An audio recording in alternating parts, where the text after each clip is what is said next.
말씀의 제목은 베드로의 신앙 고백 두 번째 시간입니다. 누구의 신앙 고백이라고요? 베드로의 신앙 고백. 베드로의 신앙 고백 두 번째 시간이에요. 지난 시간에 지난 주에 가이사랴 빌립보 지방에 이르러서 예수님께서 그의 제자들에게 사람들의 인자를 누구라 하느냐라고 물으셨어요. 예수님의 물음을 들은 제자들이 세상 사람들이 예수님에 대해서 더러는 세례 요한이다, 더러는 엘리야다, 더러는 예레미야나 선지자 중에 하나라다 라고 대답을 했어요. 예수님께서 제자들의 말씀을 듣고 그 대답을 듣고 난 다음에 다시 물으셨어요. 그렇다면 너희는 나를 누구라 하느냐 라고 물으셨지요. 그 물음에 대해서 우리의 행동파 대장이고 우리의 나서기 대장인 베드로가 아주 멋지게 예수님의 질문에 대해서 대답을 해요. 뭐라고 대답을 했지요? 주는 그리스도시요 살아계신 하나님의 아들입니다. 아주 100점짜리 신앙 고백을 했습니다.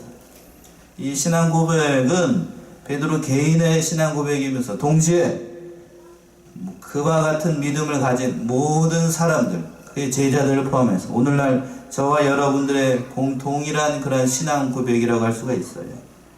오늘 본문의 말씀은 이러한 신앙 고백을 하고 난 다음에 베드로에게 예수님께서 하신 말씀을 기록한 거예요.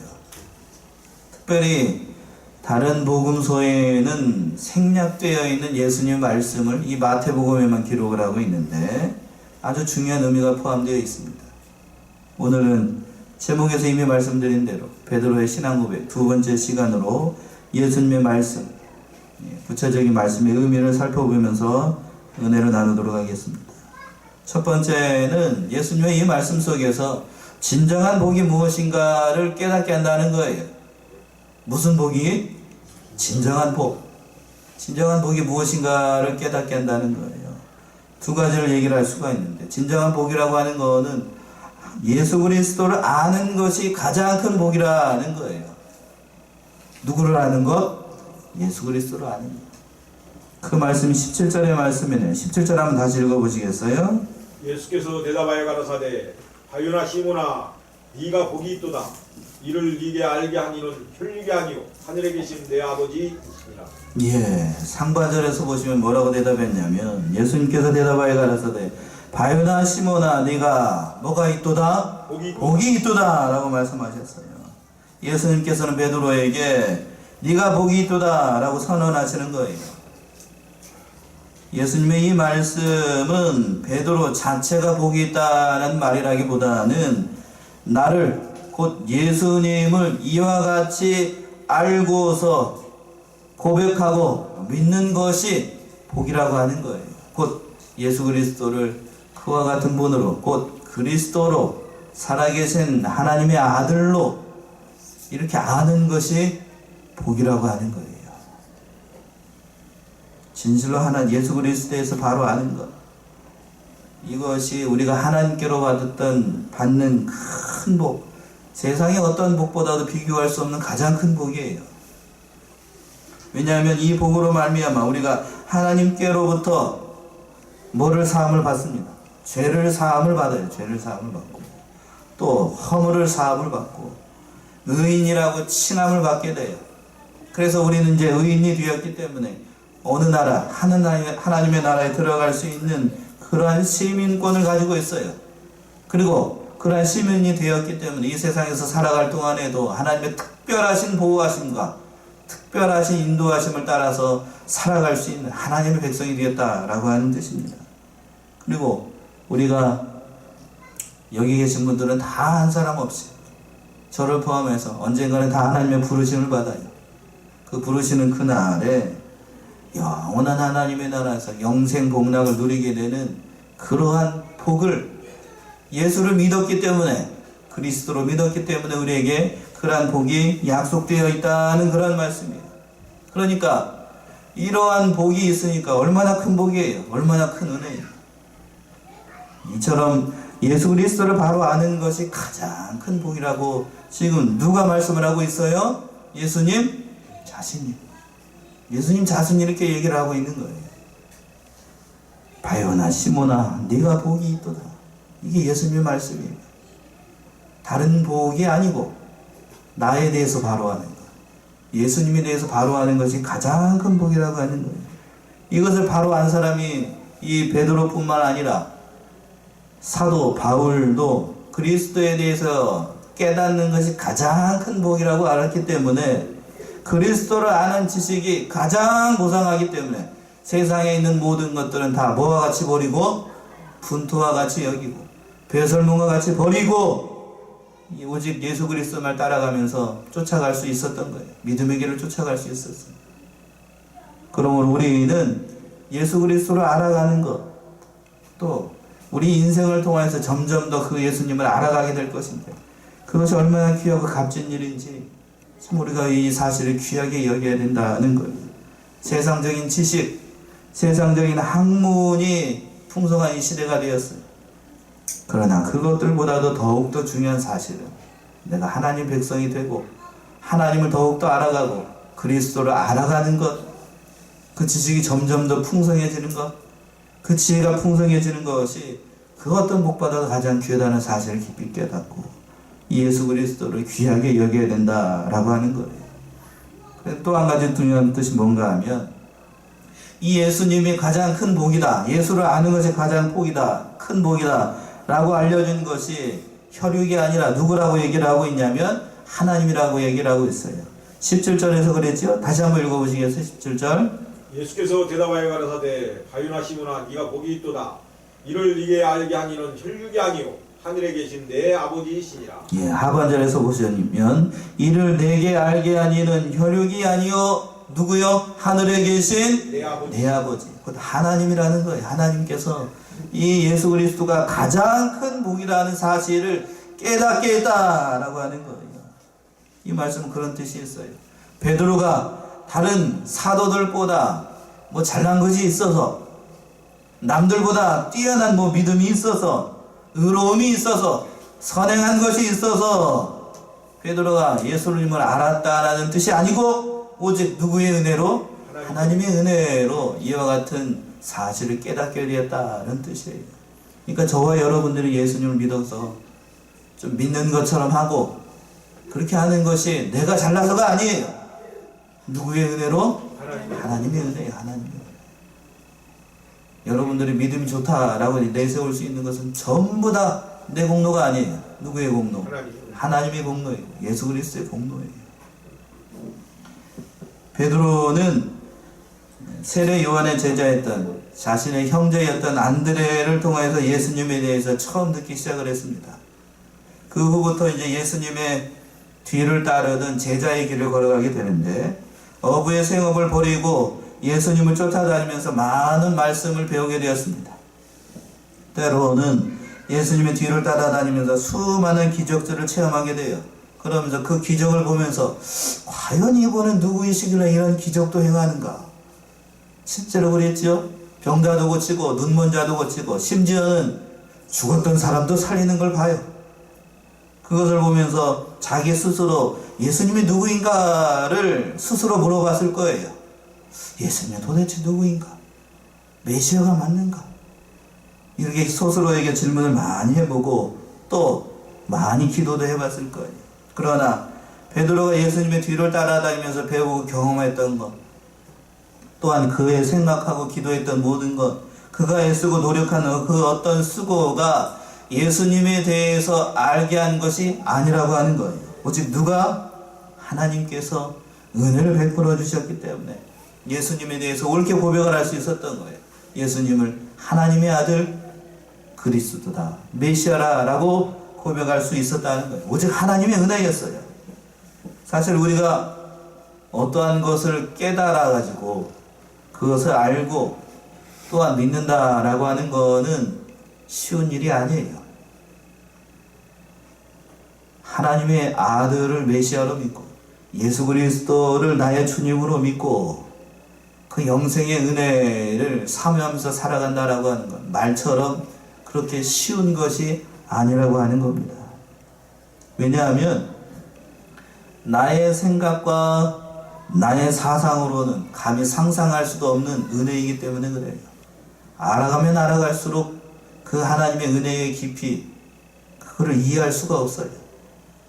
저는 말씀을 준비하는 말씀 전하는 목사이기 때문에 점점 더 그런 생각이 강해져요. 왜 이와 같은 사람을 하나님께서 목사로 부르셔가지고 주마다 이렇게 은혜를 베풀어 주시는가 알 수가 없어요. 점점 더 하나님의 기이한 사랑, 그 은혜를 경험하게 되면 왜 하나님께서 나에게 이러한 은혜를 베풀어 주는가, 점점 더 하나님의 은혜 속에 빠지게 되는 거예요. 그 은혜를 깨닫는 것도 참으로 어려운 일인데, 더욱더 어려운 것은 무엇인가 하면 그 하나님의 은혜를 깨닫고 그 하나님의 은혜, 그 복음을 믿고 예수 그리스도를 믿고 자기의 몸과 영혼과 인생 전부를 다 온통 다 누구에게 맡기는 것, 예수 그리스도에게 맡기는 것이 더더욱 어려운 일이에요. 우리는 쉽게 그렇게 얘기를 합니다. 내가 누구를 안다, 무엇을 안다, 내가 누구를 믿는다 라고 쉽게 얘기를 해요.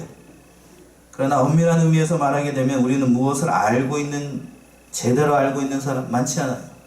우리가 또한 그렇게 얘기를 해요. 하나님에 대해서 안다 라고 얘기를 하지만 진실로 하나님에 대해서, 예수 그리스도에 대해서 알고 있는가, 또는 과연 옆에 있는 사람에 대해서 우리가 얼마만큼 알고 있는가, 제대로 알고 있는 사람 많지 않아요. 한번 옆으로 한번, 옆 사람 한번 보죠. 옆 사람 보고 뒤에 한번, 뒤 사람 한번, 뒤에 있는 사람 한번 보죠. 한번 보셔요. 저만 보고 있지 말고. 보셨지요? 그 사람에 대해서 우리가 얼마나 알아요? 얼마나 알지요? 예, 같이 살을 맞대고 사는 부부도 그 남편과 아내의 속은 잘 몰라요. 그러면서도 잠시 잠깐 이 교회에서 보고 있는 그 사람의 모든 것, 겉으로 보이는 그걸 가지고 우리는 뭐 하기를 잘하냐면 정죄하고 판단하고 비판하기를 잘해요. 알면은 얼마나 안다고. 그렇지요? 그게 인간이라고 하는 거예요. 그러면서도 또 우리가 하나님에 대해서 어떤 사실을 깨달았어요. 하나님의 성경 말씀은 어떤 구절을 깨달았어요. 그것이 진리의 전부인 것처럼, 하나님의 전부인 것처럼 알고 그것이 막 주장을 해요. 그러나 우리가 사람에 대해서, 옆 사람도 몰라요. 그러면서도 하나님에 대해서 안다라고 주장하는 건 말도 안 되는 억설이에요. 참으로. 실례를 한번 들어볼까요? 이 베드로가 신앙 고백하였던 건 얼마나 대단한 일인가. 우리가 다시 한번 생각을 해보자. 만약 예수님께서 갈릴리 그 유대 땅에서 그런 남루한 모습으로, 예수님이 화려한 모습으로 이 땅에 오신 게 아니에요. 그렇게 형편없는 옷을 입고 형편없는 모습으로 이 땅에 오셔가지고 그런 것들을 봤을 때에 여러분들은 과연 그 예수님에 대해서 주는 뭐라고? 그리스도고 하나님의 아들, 살아계신 하나님의 아들입니다 라고 고백할 수 있는 사람 과연 몇 명이나 될까? 오늘날 21세기를 다투고 있는 이 시대에 오셔가지고 예수님께서 그런 남루한 모습으로 오셨어요. 그 모습을 보고 우리는 과연 주는 그리스도시요 살아계신 하나님의 아들입니다 라고 고백할 사람이 몇이나 될까? 라고 하게 되면 저부터도 자신이 없어. 인간이라고 하는 것은 참으로 악해요. 내가 유리할 때에는 예수님이 좀 멋지게 오고 왕의 모습으로 오고 왕다운 옷을 입고 멋지게 왔을 때에는, 쉽게 말씀드리면 성경에서 얘기하고 있는 나에게 유리한 경우, 병자가 일어나고 눈먼 자가 눈을 뜨고 죽은 자가 살아나고, 그때에는 아이고 우리 주님이 그리스도시고 살아계신 하나님의 아들이시죠 이렇게 고백을 해요. 그러나 예수님이 그때만 있었던 게 아니에요. 십자가를 지시러 곧 있으면 고난주일이고 부활주일이에요. 로마 병정들에게 잡히고 유대 관원들에게 잡혀가지고 따귀를 맞아요. 침뱉음을 당하고 십자가를 지고 골고다 언덕으로 올라가는 그 순간에 너도 예수를 믿는 사람이냐 라고 물으면 여러분 자신있게 주는 그리스도시요 살아계신 하나님의 아들입니다 이렇게 말할 사람 몇 명이나 돼요? 우리는 그렇게 간사한 사람이에요. 그러한 분에게 나의 인생을 송두리째 나가 맡긴다, 쉬운 게 아니에요. 그래서 베드로가 이 고백하였던 것 대단한 고백이에요. 우리 사랑하는 양문의 성도님들이 이 베드로의 신앙 고백을 2번씩이나 살펴보는 이유가 여기 있어요. 진실로 우리가 불리한 유리한 경우뿐만 아니라 나의 인생에서 예수님을 그리스도라고 고백할 수 없는 환난이 찾아오고 질고가 찾아오고 나의 인생 가운데 어려움이 찾아오고 믿음의 길을 걸어가기가 참으로 곤란한 경우를 만났을 때 그때 예수님이 누구라고 고백을 해야 된다? 나의 주님이라고 고백할 수 있어야 되는 거지. 그것이 뭐라고요? 믿음이다 라고 하는 거예요. 하나님께서 두 번째 오늘 17절 하반절에서 얘기하고 있는 것은 그런 뜻이에요. 이것을 알게 한 이는 혈육이 아니라 누구? 하나님이라고 하는 거예요. 이 깨달았던 이 예수님에 대해서 우리가 깊이 깨닫고 예수님을 나의 주님으로 그러한 주님으로 고백할 수 있는 저와 여러분들이 다 되시기 바랍니다. 그렇게 고백할 수 있는 사람이 복받은 인생이다 라고 예수님께서 말씀하신 거예요. 두 번째 중요한 의미는 모든 교회에는 예수님께서 세우신다는 말씀이에요. 그 말씀이 18절의 말씀이네요. 18절 한번 읽어보시겠어요? 또 내가 네게 이르노니 너는 베드로라 내가 이 반석 위에 내 교회를 세우리니 음부의 권세가 이기지 못하리라. 예. 여기 지금 상반절에서 먼저 보시면 또 내가 네게 이르노니 너는 누구로라? 베드로라 라고 얘기를 했어요. 예수님께서 베드로에게 너는 베드로라 라고 말씀하신 게 이것이 굉장히 중요한 의미가 있습니다. 베드로의 생애에서 이 순간이 가장 중요하고 결정적인 순간이에요. 왜냐하면 앞에서 잠시 언급하는 것처럼 안드레를 통하여서 베드로가 예수님을 처음으로 소개를 받았습니다. 그 순간 안드레를 통하여서 나오는 베드로를 보고 예수님께서 예언한 말씀이 있어요. 요한복음 1장 42절에 있는 것처럼 내가 는 요한의 아들 시몬이 장차 뭐가 되게 하리라? 게바가 되게 하리라 라고 예수님께서 말씀하셨어요. 예언하셨다고요. 그 말씀이 지금 이 순간 이루어지고 있는 그 말씀이라는 거예요. 너는 게바다, 너는 베드로라 하는 그 말씀이 하나님께서 베드로에게 예언한 그 말씀이 지금 이 순간 이루어지고 있다, 인쳐지고 있다는 그 말씀이라는 거예요. 여러분은 이 세상에서 왜 태어났다라고 생각을 하시나요? 아무런 목적이 없이 엄마 아빠가 사랑해가지고 그냥 우연히 이렇게 태어났다라고 생각을 하시나요? 아니면 하나님의 분명한 계획과 목적이 있어서 이 땅에 내가 태어났다라고 생각을 하시나요? 믿음이 있어서 이렇게 물어보게 되면 뒤에 후자라고 생각을 하죠. 하나님의 분명한 계획과 목적이 있어서 이 땅에 우리가 태어난 거예요.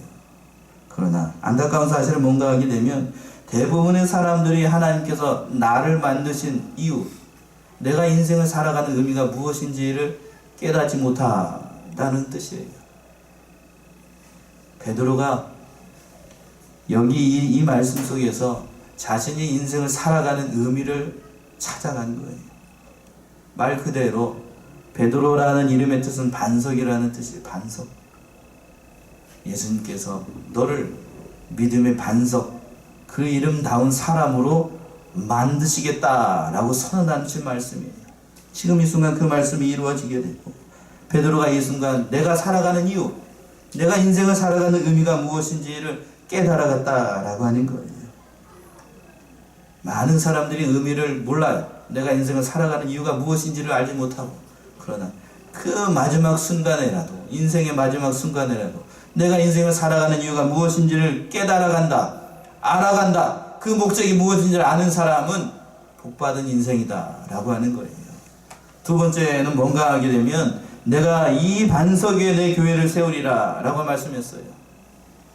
예수님께서 중반절에서 그랬지요? 18절 다시 한번 읽어보시겠어요? 또 내가 네게 이르노니 너는 베드로라 내가 이 반석 위에 내 교회를 세우리니. 예, 중반절에서 보시면 내가 이 반석 위에 내 교회를 세우리니 라고 되어 있어요. 사복음서를 통틀어서 교회라는 말이 3번 등장해요. 3번. 몇 번 나온다고요? 3번. 3번 나오는데 맨 처음에 나오는 말씀이 이 말씀이에요. 그러면 교회의 공식적으로 교회가 시작된 것이 어디서부터다? 여기서부터다 하는 거예요. 여기서부터. 그런데 중요한 말씀이 이 반석 위에 내 교회를 세우겠다라고 예수님께서 말씀하셨어요. 얼핏 생각하게 되면은 예수님께서 누구 위에? 베드로라고 하는 반석 위에 교회를 세우겠다라고 오해할 수 있는 그 여지가 있어요. 그러나 이 말씀은 결코 베드로라고 하는 개인 위에 교회를 세우겠다는 말씀이 아니라고 하는 거예요. 이것은 두 가지를 통해서 우리가 증명을 할 수가 있는데, 첫 번째는 뭔가 하게 되면 예수님께서 제자들에게 물으셨을 때, 두 번째 물으셨을 때 뭐라고 물으셨지요? 15절에서 보시면 가라사대 너희는 나를 누구라 하느냐라고 물어봤어요. 너는이라고 그랬어요? 너희라고 그랬어요? 너희는. 예, 그랬죠. 주어가 너희예요. 너희. 그러니까 개인에게 물어본 거예요? 아니면 제자들 전체에게 물어본 거예요? 전체에게 물어본 거예요. 전체에게. 그러니까 이것을 넓은 의미로 얘기하게 되면 저와 여러분들에게, 오늘날 살아가고 있는 모든 사람들에게 물어보는 거예요. 너희는 나를 누구라 하느냐라고 물어본 거예요.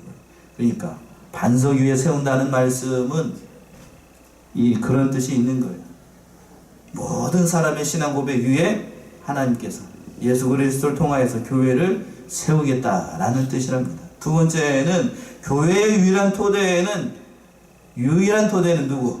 예수 그리스도밖에 없다는 그런 말씀이에요. 에베소서 2장 20절 한번 찾아보시겠어요? 에베소서 2장 20절 신약성경.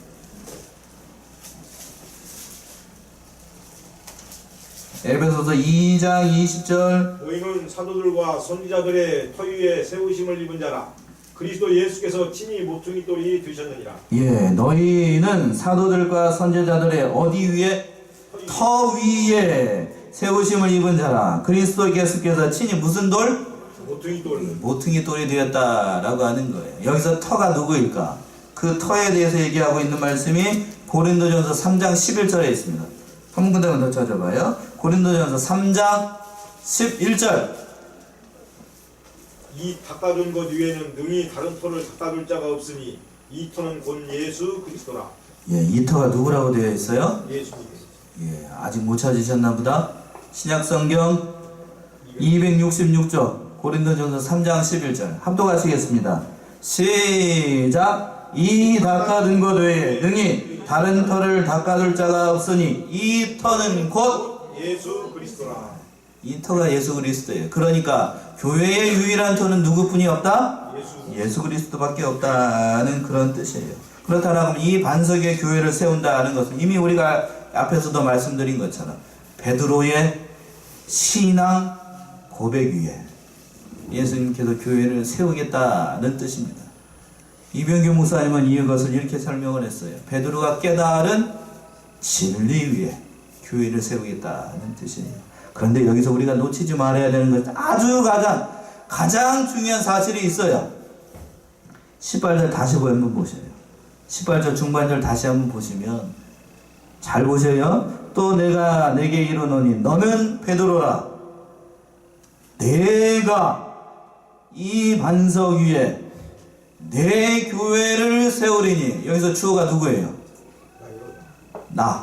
나는 누구지요? 예수 그리스도를 가리키는 거예요. 중반절 다시 한번 보세요. 내가 이 반석 위에 누구 교회? 내 교회를 세우겠다라고 하는 거예요. 내가 이 반석 위에 정음양문교회? 아니에요. 한다 하는 모든 교회, 그런 교회가 아니라고요. 누구의 교회를 세운다고요? 예수님의 교회를 세운다고 하는 예수님의 교회. 그러니까 교회를 세우는 것도 누구이고? 예수님이고, 교회의 주인도 누구이고? 예수님이다라고 하는 거예요. 이 사실이 중요한 거예요. 그러나 현대를 살아가고 있는 크리스찬들, 심지어 교회의 목사님들이라고 하는 건 교회의 주인이 누구라고 생각을 한다? 목사님은 누구라고 생각하고, 목사다라고 생각하고, 성도들은 누구라고 생각하고, 여러분들이라고 스스로 생각을 하는 거예요. 교회의 주인이 그러나 오늘 본문의 말씀에서 보게 되면 정확하게 얘기를 하고 있어요. 누가 교회를 세우고? 예수님이 세우고, 예수님이 세우는 교회의 주인은 예수님이다라고 하는 거예요. 이란 예수님이 세우는 교회이기 때문에 18절 하반절에서 뭐라고 얘기를 하고 있어요? 무슨, 네, 권세가 이기지 못하리라? 음부의 권세가 이기지 못해. 음부의 권세가 이기지 못해. 18절 하반절에서 뭐라고 얘기를 하고 있어요? 무슨 권세가 이기지 못해. 18절 하반절에서 뭐라고 얘기를 하고 있어요? 무슨 권세가 이기지 못해. 18절 하반절에서 뭐라고 얘기를 하고 있어요? 누가 세웠기 때문에? 예수님이 세웠기 때문에 음부의 권세가 이기지 못하는, 감히 세상의 권세, 죽음의 권세, 사망의 권세, 마귀의 권세가 교회를 이기지 못한다라는 뜻이에요. 누가 세웠기 때문에? 예수님이 세웠기 때문에 감히 이 교회를 침범할 수 없다는 그런 뜻입니다. 그리고 마지막으로 가장 중요한 뜻이 뭔가 하면, 마지막은 천국의 열쇠를 이 교회에 줬어요. 그 말씀은 19절 말씀이랍니다. 19절 한번 보세요. 19절. 내가 천국 열쇠를 네게 주리니 네가 땅에서 무엇이든지 매면 하늘에서도 매일 것이요 네가 땅에서 무엇이든지 풀면 하늘에서도 풀리리라 하시고. 예, 19절 상반절에서 보시면 내가 무슨 열쇠를? 천국 열쇠를 내게 주노니. 여기서 너라고 하는 것은 베드로를 의미합니다. 이 천국 열쇠가 무엇일까? 천국 열쇠는 뭘 가리키는 걸까? 그 천국 열쇠에 대해서 알 수 있는 말씀이 요한계시록 3장 7절에 있습니다. 천국 열쇠를 가지고 계신 분이 누구일까? 우리가 이미 다 알고 있어요. 요한계시록 3장 7절 한번 읽어보세요. 빌라델피아. 아무나 읽으셔요.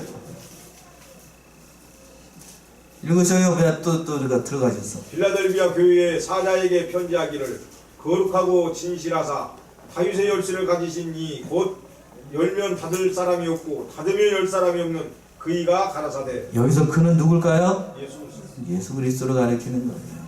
천국 열쇠는 그러니까 누가 가지고 있더라? 예수 그리스도께서 가지고 있다는 거예요. 그 열쇠를 베드로에게 줬습니다. 앞에서도 여러 차례 언급을 했지만 베드로 개인에게 줬다, 아니면 제자들을 포함한 저와 여러분들과 곧 교회에 줬다? 어느 게 맞지요? 베드로에게만? 그런 뜻 아니에요.